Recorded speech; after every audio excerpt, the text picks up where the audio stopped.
writers, you're listening to the Kobo Writing Life podcast, where we bring you insights and inspiration for growing your self-publishing business, coming to you from Kobo's headquarters in Toronto. Hi everyone, and welcome to the Kobo Writing Life podcast. I'm Stephanie, and today Laura is my co-host. Hi everyone. And on today's episode, we're sitting down with Carrie Ann Ryan. She is a New York Times and US Today bestselling author of contemporary and paranormal romance. And just recently, she has released her first YA fantasy series. We think she's an organizational master with 12 releases out this year alone. And she talked to us about how she is able to write so many books in a year and also why she decided to break out from her regular genre and try something new. So we really enjoy this interview and we hope you enjoy it too. So please stay tuned. So thank you, Carrie Ann, for coming on the podcast today. So before we begin, can you tell our listeners a bit about you and your writing journey? Thanks for having me. I started writing because I was reading a lot and I wanted to see if I could do it.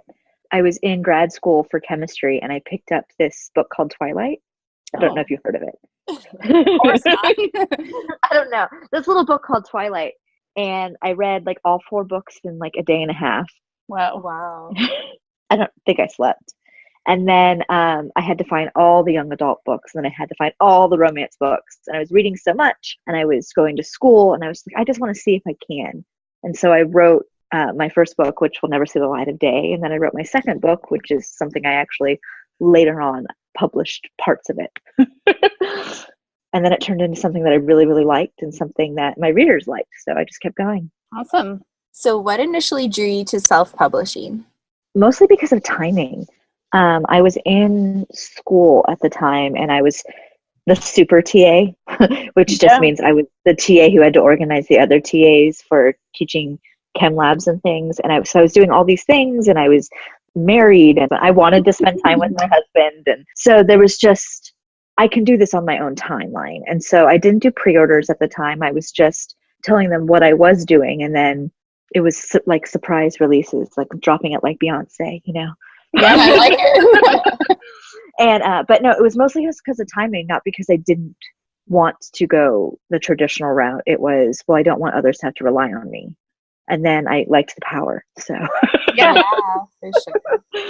Have you noticed any significant changes in the self-pub world from when you first started out? it feels like night and day. So I published my first book December 1st, 2011, which apparently makes me a dinosaur in the eyes. It's hilarious because a lot of the authors are now like, yeah, I've been at it so long. I've been at it since 2016. And I'm like, I haven't been at it that long. But significant changes are there's just more avenues. There's more chances. There has been more failures. And the way that my business model is completely different the way than it used to be because of these avenues and the way that I plan everything out and the way that I want everything to be so connected. And it's because there are so many new avenues and so many new authors, it's just a completely different landscape in order to keep those same readers that you had forever and find new ones. So speaking of your extremely packed publishing schedule, we were just talking previously, and I think you said you had 12 books this year? Yeah, so that sounds insane, and it is. So it's 12 romances, but one's a novella that came out in January with 1001 Nights. One's a short story that comes out next week. 2 are young adult romances, which is something completely different for me. And then the rest are all novels, which is still like 7 or 8. I think it's like 7 or 8 or 9. Oh gosh, I can't do math anymore. But it's hard. Math's hard.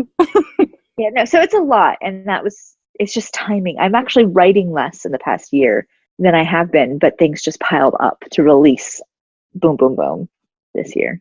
So can you just talk a bit about your writing process? Like what does a typical writing day look like for you when you have so many books constantly on the go, basically? So I wake up in the morning and I take the long commute with my cats to my coffee machine downstairs. And then I come back up and I go on Skype with 2 of my best friends. We've been doing it for about almost 5 years now. And we have coffee and they see me without makeup, which is fine. We have coffee, we talk business for about an hour, and we try to wake up. And then I write and dictate from about 9 o'clock until about noon.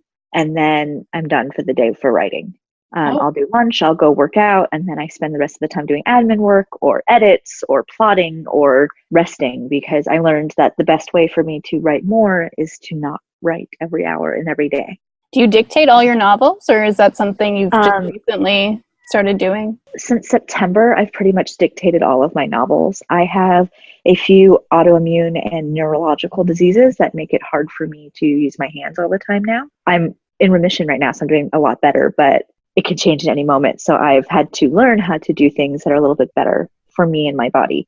And so I have been dictating since September, and I've been enjoying it, although I'm really surprised I haven't done it yet right now in this podcast. I will say comma, new line, begin quote in normal everyday conversation, especially like when I'm doing like voice text to people, because sometimes using my hands even to text just doesn't work out.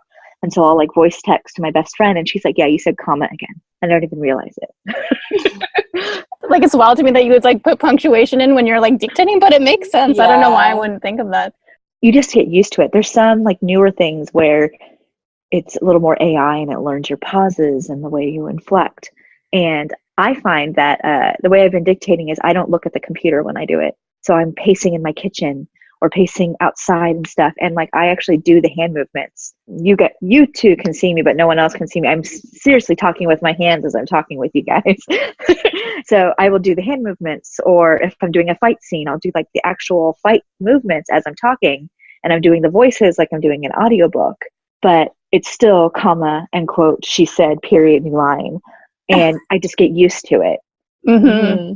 I mean, you have to type it, so you know it's in your brain anyway. Now you just have to figure out how to get it out through your mouth.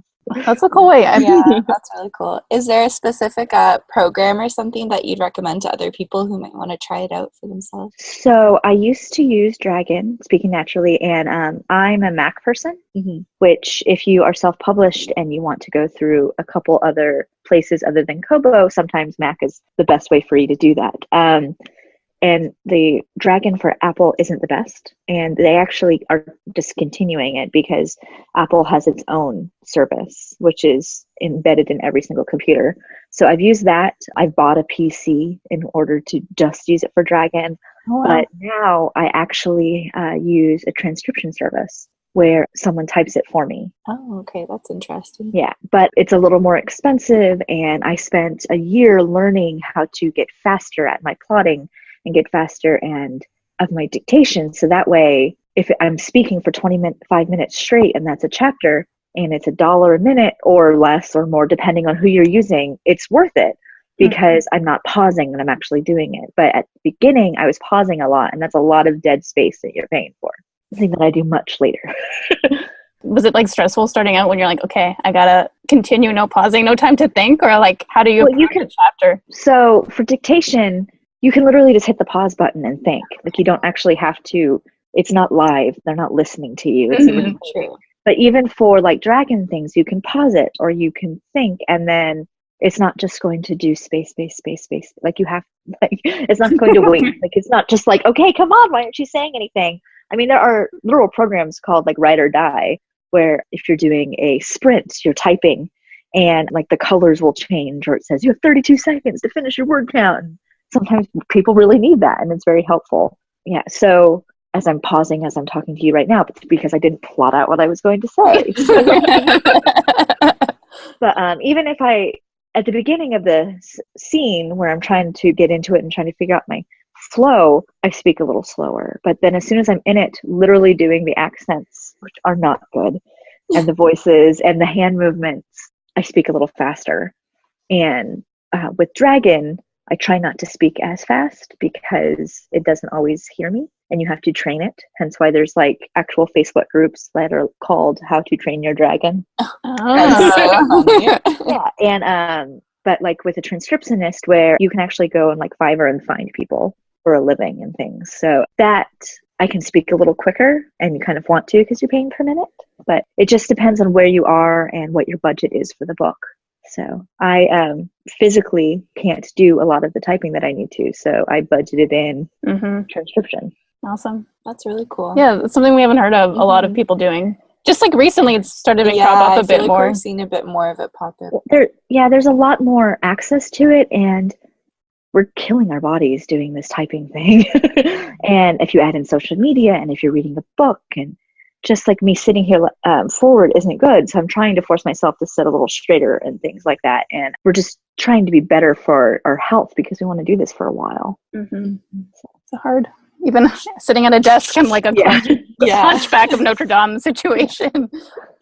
So with releasing and writing a bunch of titles in a single year, do you have a strategy with your release schedule?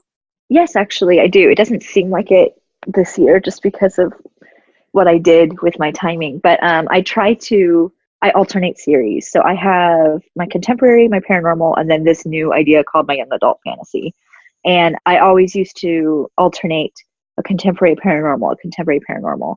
And within the paranormal world, like my recent ones are my Redwood and Talon Pack worlds, in which it was a long-running series and then the spin-off long-running series. And that just ended in January. And I'm taking a break from it for a while just to let it settle in my mind and for my readers to catch up and things like that. But I have been in my Montgomery world, which is my contemporary world. Every single trilogy is actually connected to the main world. So like you can start in a trilogy that comes out this year, like in April, the Fractured Connection series trilogy begins. You can start there and then work your way back to a novella that came out in 2015. Like they're all standalones and they're all this big tree with limbs and the huge trunk and just finding your way down it. But the way that now that I'm not alternating with paranormal, I'm doing like the main Montgomerys and then I'm fitting in trilogies that are not Montgomerys, but they're maybe related to the Montgomerys. Complicated stuff. Yeah, it seems complicated, but it's not really. It's a Montgomery Inc. book and then a trilogy, a Montgomery Inc. book, and then maybe a couple books of the trilogy, and then a Montgomery Inc. book. So it's sort of getting to the family that I know and love, and then adding in a little more tropey trilogies in the middle. How do readers respond to this publishing schedule? Do they love it? I think they do. I don't publish every month. Okay, I am this. It looks like beginning. I don't. I publish every 7 to 8 weeks, except for this year, which I have to explain. So I've had this idea to write this young adult series for a while, but I don't write young adult because I've been writing adult paranormal and contemporary romance for 7, 8 years. And so in order to write this young adult and not disappoint my readers and not disappoint myself, I added it in. So I ended up I would write in the morning and then I'd write in the late afternoon on 2 different books during the day. And in order to do that, I had to fit in. So it seems like it's every month, but really it's every 7 to 8 weeks of the main books. And then I fit in this young adult romance that's once every 9 months. You're a busy lady. Yeah. I am, and I know, but if you talk about it in terms of every other like weeks and then how you fit it in, it's complicated because you're literally talking about 12 to 24 months of data. Mm-hmm. And that's going to be confusing to anyone that's not looking at a spreadsheet. So the idea is just getting ready for the next book, getting ready for the next series. And you never have to feel that you're trying to catch up because ebooks and print books, especially with self-publishing, they have an everlasting shelf life. So you're never truly behind. You can pick up a book at any point and start. Mm-hmm. My readers don't need to feel overwhelmed because the books will always be there for them. The podcast can't see this, but my cat is actually like, why aren't you paying attention to me as I'm speaking? Yeah, but the young adult's a little bit different because I added it to my schedule. I would normally never write this many books a year or release them, but I wanted to see if I could write this series. And I gave myself like 8 months to write the book. And that's why it seems like a lot at the beginning, but it's really not. We'll believe you. So how do you manage all your marketing when you have multiple releases like that? I have a schedule, which is my thing. I schedules with spreadsheets and calendars. And so I know that because all of my books connect in some way, even if it's like a Easter egg in which you're like, wait a minute, like that person goes to get coffee at this restaurant. And you're like, wait, I know that restaurant. That was from a book a long time ago. Or if it's a completely new reader, they're like, wait, I like those characters. Do they have a book? And then you can go to my website and search under the characters. With the marketing aspect, the books themselves feed into that. So I focus on a book for about a month, 2 weeks before and 2 weeks after, and then it's that book all the time. And then I move on to the next one. And since I do not release every 4 weeks, you do not include the young adult, which we're not, because that's a whole other beast. Because like there's not real overlap. It's a whole other beast. So there's breaks between it where I'm not in full-time marketing for a new release. It's time for me to catch up, for my readers to catch up, for me to always talk about the books that I'm reading and things like that. So it's not too overwhelming if you schedule it out and know what you need to do for those 2 weeks and then the next 2 weeks. And we noticed that you have a Facebook group, your Team Carrie Ann group. So I guess I want to know how you use Facebook to promote your titles, or is it mostly just to chat with your readers? I use Facebook, Instagram, and Twitter to promote my titles. Facebook, I use the group for a more intimate thing. My page, it's really hard for anyone to see anything on pages anymore. Like it's pay to play over there. And so that is pretty much, I'll do a question of the week and it's me talking about the book a couple times a day, and that's it. Like that's where you're going to get your news. But in the group, we'll talk about, okay, who do you see playing this character in a movie? Or I'll talk about, oh, this is what scene I'm writing today. Or we'll just, and then they can ask me more questions. And I'm my own admin in there. So all the posts you see, actually on any social media, is always me. So I don't really have an assistant to do that for me. It's still me. That's awesome. So I also noticed that you kind of have 2 different newsletters as well. So why did you choose to split them up into 2 separate ones? You mean like on my website, the newsletter? Yeah, on the website. Oh, okay. So they're not really, one's a newsletter, one's news. Oh. And so the news is really just a blog feed. Oh. Yeah. So, and that's my web designer actually calls it that because she's been doing like a decade's worth of research into keywords of what to call things. Oh, wow. And so, yeah, so they do, Wax Creative does a great job and they really are on the ball with things like that. And so the newsletter it goes out I talk about a cover reveal, I talk about the new release, a chapter reveal, things like that. But like the news, which is the one on the left, if you sign up for it, that's blog feed.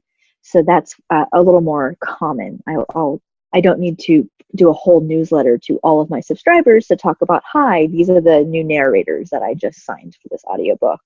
Or, hey, look at the new cover reveal for an old book, right? Because I'll do a recover. I don't want to do a whole newsletter for that if you just got a newsletter from me about a new book last week. Like it's a lot.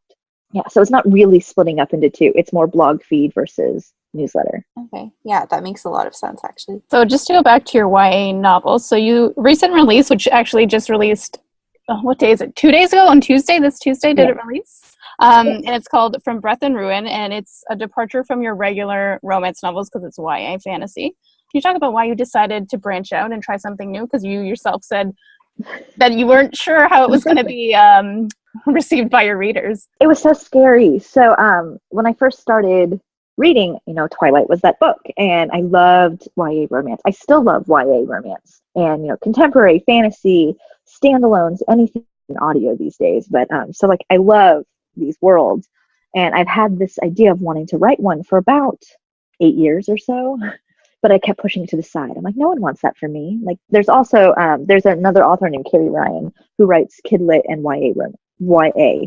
I didn't want there to be confusion and things like that. And we actually met up last year, and I was telling her about this, and she's like, no, do it. I'm like, please write this book.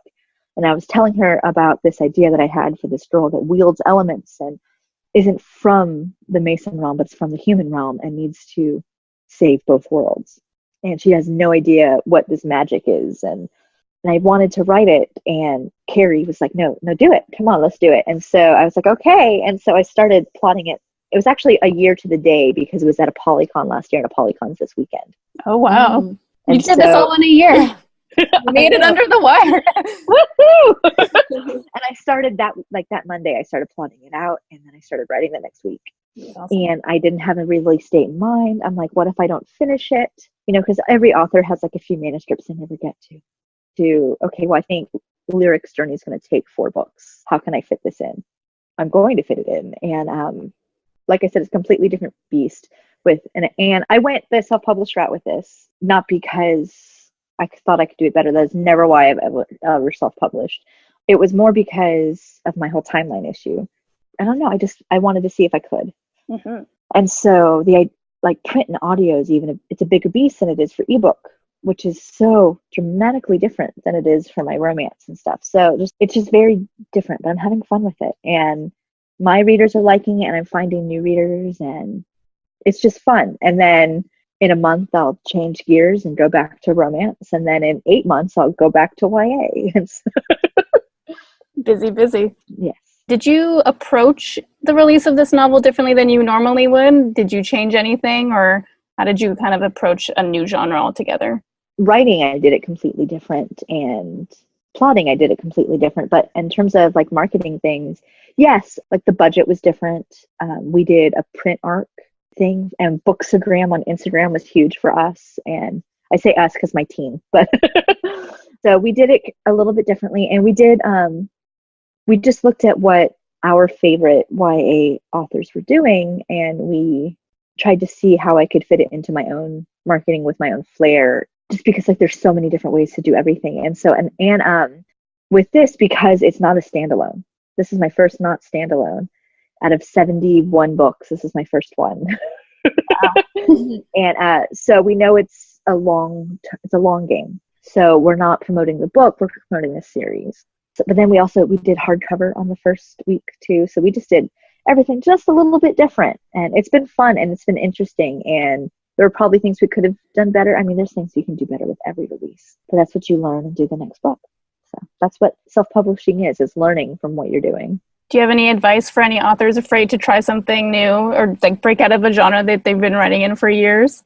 Make sure you read the genre. That's a good one.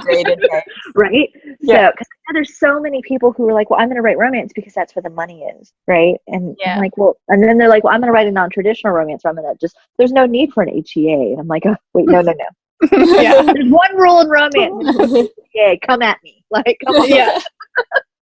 So it's read the genre and make sure you like the genre. Yeah. And just know, if you're going to take that risk, know it may not pay out, or it may take a while to pay out, or it will pay out the first. If you're trying something different, especially while the thing that you're currently doing is working, make sure that it's also for your emotional toll. Like, make sure you're enjoying it. I did this because I've had in the back of my mind forever, and I feel like it's enhancing my adult books too, because I'm having so much fun with it. Because I don't have any expectations other than please don't hate it. It's pretty much my only expectation. Well, I mean, if you love it, yeah. And I love it so much. And I love the fact that Lyric makes mistakes and she has to learn. You know, she's this 18-year-old kid who has to save the world, which is sort of some things to do. and eventually she has to like choose between two boys. I mean, haven't we all? So I mean, I would. I'm like, she's like, let me tell you my story. It's like, oh, maybe I wish that was the case right now. Right? Yeah. Well, it seems like the reception's been really great so far, and we're excited to read it. So you mentioned before that Twilight is what initially drew you to writing romance. What do you love about the romance genre? It's that promise, like I was saying. I love that. Especially, I write a little darker where there's some humor, but I'm pretty much going to make you cry too while you're reading it. So it doesn't matter what happens or who breaks down or what loss you have to endure. In the end, there's that promise. And there's going to be happiness in the end. I don't know. A lot of my readers know, and you may know, I lost my husband September 2017. And so I lost my HEA. And the only reason that I could actually keep writing romance and reading romance and not saying it's just a scam, it's a lie, it's because you have that promise and maybe it's okay to believe in that. And so that's why I love it. Like, there's always issues in any big group of people, but in the end, we have each other's backs, and that's what I like. Do you have a romance genre of authors that stick together and talk to you that you're in constant contact with? So every morning I have that Skype group with Kennedy Lane and Stacey Kennedy. We've been doing it for 5 years now, a long time. And then I'm in a couple groups where we talk business and we talk life, and it's just, it makes you feel like a family, and you're growing with these people. You know, and if we have a book that doesn't sell as well, or it's like, okay, so first off, it's just one book, breathe, and then what can we do to make the next one better? You kind of need that. Have a support. Yeah, because without that, especially me right now, like I'm alone with 4 cats in my house. Like sometimes I really need that human interaction, and if that's a Skype call, then that's it. Do you have any recommendations for someone new to the romance genre that want to start out? It can be your books and also other ones. So I got distracted. I was totally going to write these down, and then I didn't. So if you want to start paranormal romance, I would say Nalini Singh. Psy Changeling is paranormal, and her Guild Hunter series is more urban fantasy, but it's like paranormal urban fantasies, like I call it, because it's a lot more romantic. It's just sometimes the characters have more than one book. And so her world building and descriptions are something I want to achieve one day. Like that's my dream. Like those books are my favorite books of all time. And so if you want to start in that genre, that's what you want to read. For contemporary, Christina Lauren's newest standalones, you know what I'm talking about. What are the new ones? Like Josh and Hazel's Guide to Not Dating. Yeah, that sounds right. And it's a long set, and my favorite, Half Night Stand. Oh, that's beautiful. Alyssa Cole's historicals are gorgeous. Alyssa Cole. Alyssa Cole. Alyssa Cole. Okay, yeah. I love her historicals, and her with Avon. She has. I wrote these down somewhere, and I don't have them with me. Her royalty series, where it's like contemporary royals. Like the first one. Oh, yeah. The first one is an actual Nigerian prince. Yes. Yeah, like, no, really, I need you. Yeah, I can't even. I know exactly what you're talking about. She just had a novella out. Yeah, she just had a novella out in that series on Tuesday, and it's all gone out of my head. I'm so sorry. No, we're gonna find them, and we'll link to them in our blog post. We're also struggling. Yeah, we can. Yeah, and then also historicals, Lisa Cliffus. Oh yeah. The Wallflowers. I mean, I just did a reread of that, and I think I've reread them like 8 or 9 times. Did you read her new ones, the Ravenels? Some of them show don't up. Worry. Oh yeah, like the latest one with Evie's daughter. Yeah. Totally read it. And then it's Chasing Catherine is the one that comes out next year. They just put the pre-order up. Oh, who's that? Yeah. Oh, is that the twin? Yeah, with Severin. Oh, I know. I'm ready. I'm ready. We're gonna have to end this early because we need to go search for the new book. Yeah, I need to add this immediately. Perfect. Back on track for a second. My book. Sorry. Yes. If someone was interested in finally dipping into your titles, where do you think they should start? So I actually. I like my later titles more because I think they're more of who I am now. Well, yeah, you're going to evolve, yeah. Yeah, so I would say if you want to start with contemporary, Fallen Ink is Montgomery Ink Colorado Springs Book 1. So it's a new set of cousins, but it's completely standalone. And I went to the photo shoot with that, and the guy looks just like Adam Levine, and it was so much fun. So that one, or the one that comes out in April, that's called Breaking Without You. I changed my tropes a bit with it, and it's a super emotional series, and my editors, it's her favorite books of mine. Awesome. So, and she's so picky. Shell's my best friend, but she's like, I didn't really like this book. Like, she's like very like, okay, apparently I need to redo it. I love that she's that honest with you. Well, I mean, if she just told me they were all great, then that would probably not be the best relationship. Yeah, that's true. And then for my paranormal, I would say start with Tattered Loyalties, which is the start of the Talon Pack series, which if you're on ebook, Tattered Loyalties is free right now. Everyone listen to that. How much control do you have over like the covers for your books if you were going to photo shoots? Like, is that something you regularly do, or how? One of my other friends is my cover artist. She's done almost all of my covers, so I have complete control over all of my covers, which makes me happy. Yeah. With photo shoots, for a lot of the Montgomery series that aren't the original Denver Montgomerys, those are a lot of stock images. But I did one, Jen LeBlanc, who is a historical author. She's also a photographer, and we did, I think, like 15 or 16 images during the 2-day period. I don't remember much of those. We didn't sleep. So I had to plan out like 5 years worth of books. Oh, wow. Right? Because it was like, wait a minute, I actually have to know what these people look like and what they're doing in their faces, right? You can't just have them swoon. They have to look, is he a happy guy? Then he can't look broody on the cover, Yeah. And so I got to choose those. And then like my Fractured Connection series, I bought them from this photographer. But if I could go stock, I would also go stock. It just depends on finding the images that work. You're a master planner. That is what I've discovered. Yeah, that's planning to a whole new level. It is, and then sometimes things completely change, like me wanting to write a whole new genre, and but you made it work. Yeah, it seems like it's working. Did, and book 2 comes out in November, I think. Yeah, November. I just finished writing it, so. Too busy. I know. Don't worry. I don't work on weekends and everything. So. You don't? No, I don't work on weekends. That's awesome. Yeah. Is it hard to like take time away from working, or? It used to be harder. Now I actually like leave the house. Like I didn't realize there was a state park so close to my house in walking distance. It's like, oh, okay, I guess I could go here. That's so funny. What is the best writing or publishing advice you've received? Well, number one is read in the genre, like I said. Uh-huh. And listen to those who've been in this for a while, but also know that your path is going to be completely different. The first book I ever published sold a lot the first week, and I don't know how. We still don't know how it happened. Like it just tricked the algorithms when Amazon was actually doing also buys correctly. Like it was all this whole thing, and KWL didn't exist then. Mm-hmm. Like this was back in the day before I was even on Kobo, right? So and so all of these things that I did 6-7 years ago would not work now. And so me telling you exactly how I did it and how I'm selling books, you have to remember and to take it with a grain of salt of, okay, this is how she's doing it.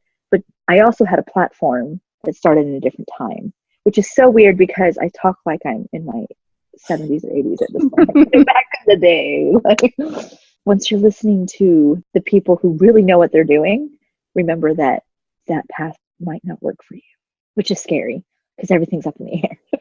Yeah, everything changes so quickly, especially with all the new technology and stuff. Mm-hmm. Audiobooks. Yeah. Everything's changing. I love audio. Like, well, in the past 5 or so years, I've been listening to a lot more audio. So all of my books are now in audio, and I've been having so much fun with the casting of it. Do you release ebook and audiobook at the same time, or do you do? Yes, I used to do after because of getting into it and waiting for the narrator and things. And now I have been releasing on release day, but starting in May, hopefully I'll be releasing audio 2 weeks before the ebook and print. Oh, interesting. That's the goal. Just because my audio people had to wait years for some of my books. I'm trying to give them a gift. Yeah. A little bit of a gift. And then just a fun question. What have you been loving lately? It can be a book, TV show, movie, podcast, whatever you want. So I just finished all of my favorite murders podcast, all of it. We're diehard fans. Yeah, we love Murderina, right? And then I'm literally right behind my TV right now. I'm going through my 8th viewing of Great British Baking Show. One day I'm going to start this show. Oh, you have to. But go in order, not Netflix's order. So, literally start on, 1, 2, so you can see the progression of the hosts and things. Dan, my late husband, and I, Dan hated TV. He was like, I'll do sports or I'll just read a book or play a game. This is the only show we watched together. And we actually did #ROM Bake Off, and we did 10 of the technical challenges together with a bunch of readers and authors and things. That's so that was our thing. As for other things I love, I just found Lee Bardago. I'm on Six of Crows now. Oh, yeah. So that's my favorite one of hers. I'm late to the game.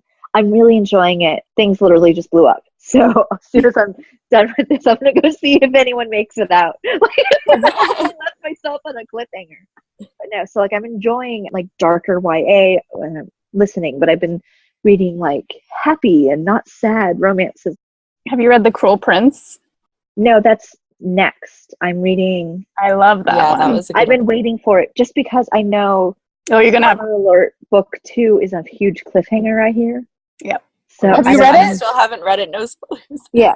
And there's I'm waiting for the third one. Yes. Yeah, and then there's also Caraval. The third one comes out too, as well. So I've been waiting to listen. I own both of them, and because I want to support my authors. Yeah. But I also don't like to wait. I write cliffhangers in this YA, but I'm still I have to. Yeah. So plus, I like to know who she chooses.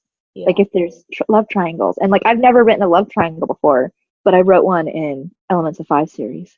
So I know there's a love triangle. There's cliffhangers.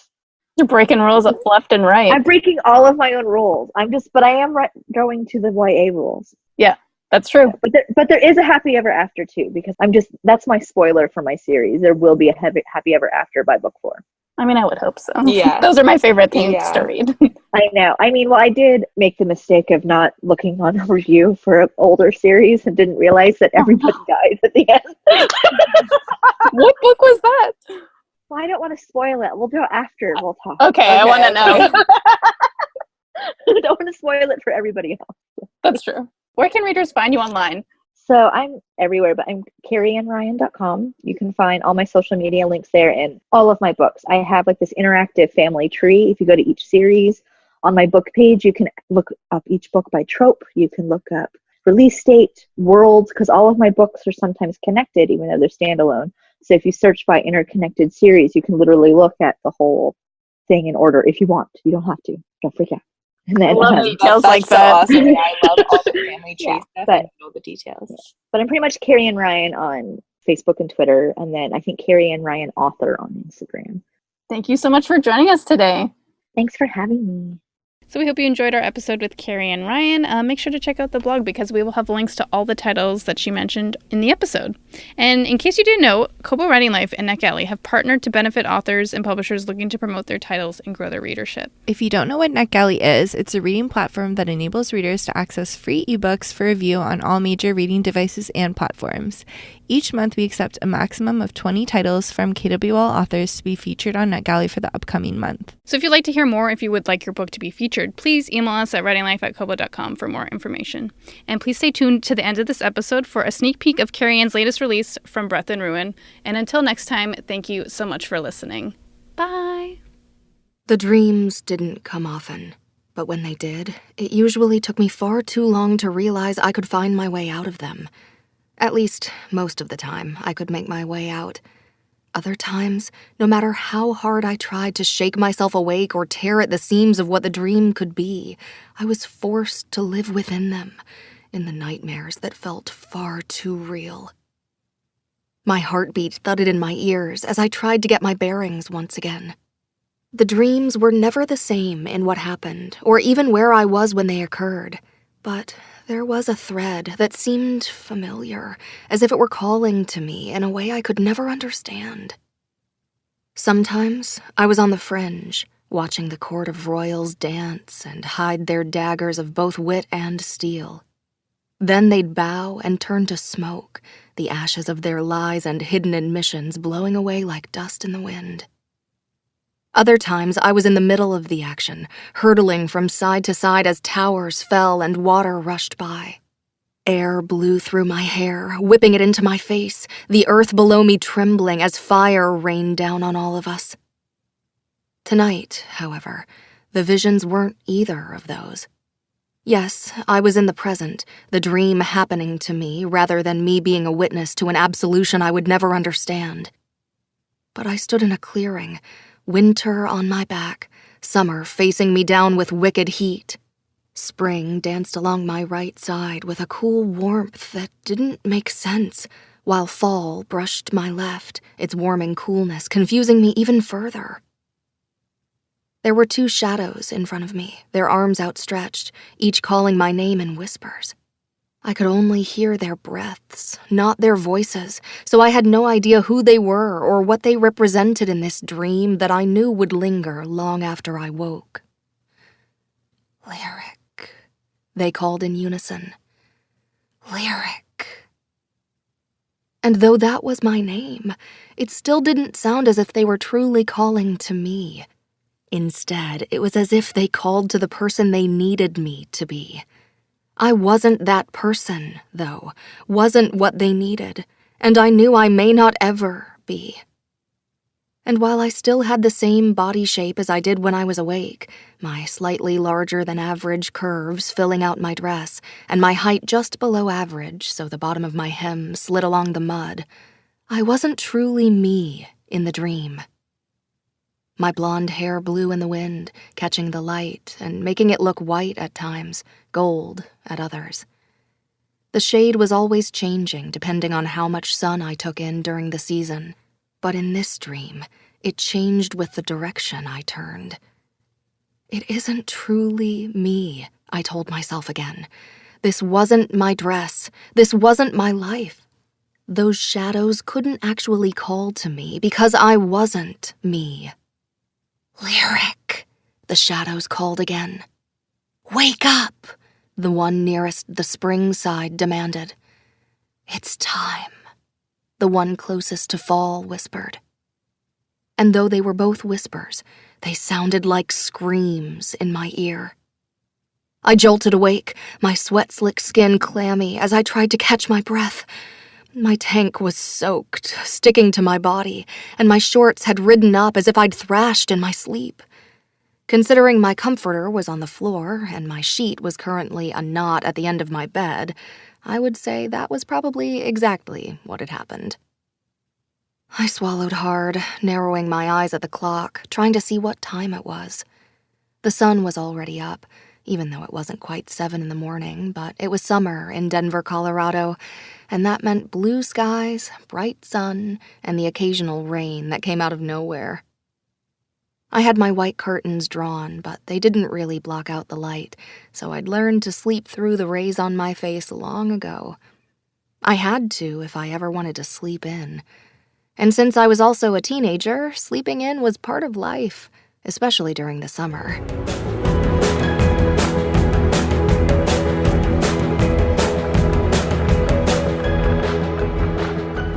Thank you for listening to the Kobo Writing Life podcast, where we provide insights and stories from leaders and experimenters in the world of self-publishing. If you want even more information about growing your Kobo sales, check out our blog or find us on social. And if you're just finding us and ready to start your self-publishing journey today, sign up for free at kobo.com/writinglife. Until next time, happy writing!